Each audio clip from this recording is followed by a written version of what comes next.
Yo, what is going on, guys, and welcome back to another video. And in this video I'm going to be counting down the top 3 biggest draft busts in NHL history. Starting us off at number 3, drafted number 1 overall by the Ottawa Senators in 1993, we have Alexandre de Ville.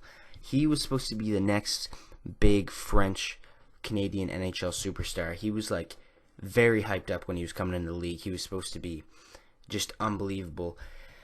Like, he was widely considered a can't-miss prospect that would just take the league by storm, but he never really displayed the kind of speed and playmaking instincts that earned him comparisons to the likes of Pat LaFontaine and Joe Sakic, Rocket Richard, and Stevie Yzerman before coming into the league. Despite a decent rookie season, he actually put up 20 goals and 51 points in his rookie season, but he just managed to get 129 goals and 327 points in his 616-game career and never topped 26 goals. And just some people drafted after him that are notable. Jason Arnott, Chris Pronger, and Paul Kariya were actually all drafted after him, and they all went on to have better careers than him. Not bad numbers, but, you know, for a number 1 overall pick and how hyped up he was, he definitely was supposed to be better than he actually panned out to be. So let's move on to number 2. Coming in at number 2, we have Patrick Stefan. He was drafted number 1 overall in 1999 by the Atlanta Thrashers. The brand new Atlanta Thrashers had really high hopes for this big center in the team's inaugural draft. Stefan's performance could never really justify, though, his number 1 overall selection. He registered 64 goals and 188 points in 455 games and never made it to the playoffs.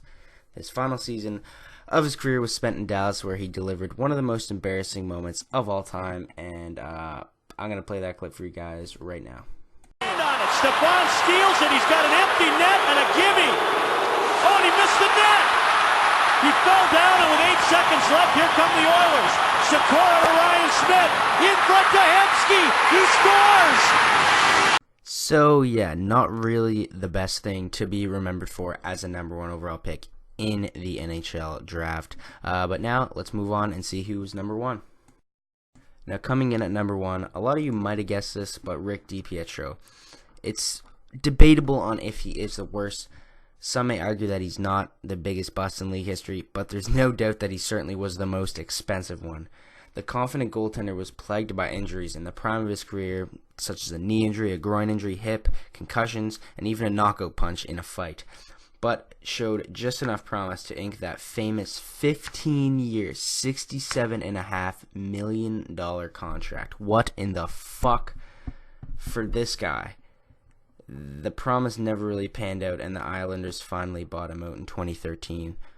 But what in the actual fuck? He was drafted first overall in 2000, and they just finally bought him out in 2013. And just to put a little salt in the wound, in order to make room for the new goaltender, the Islanders traded Roberto Luongo to the Florida Panthers, who had a very good career, and Rick DiPietro was trash.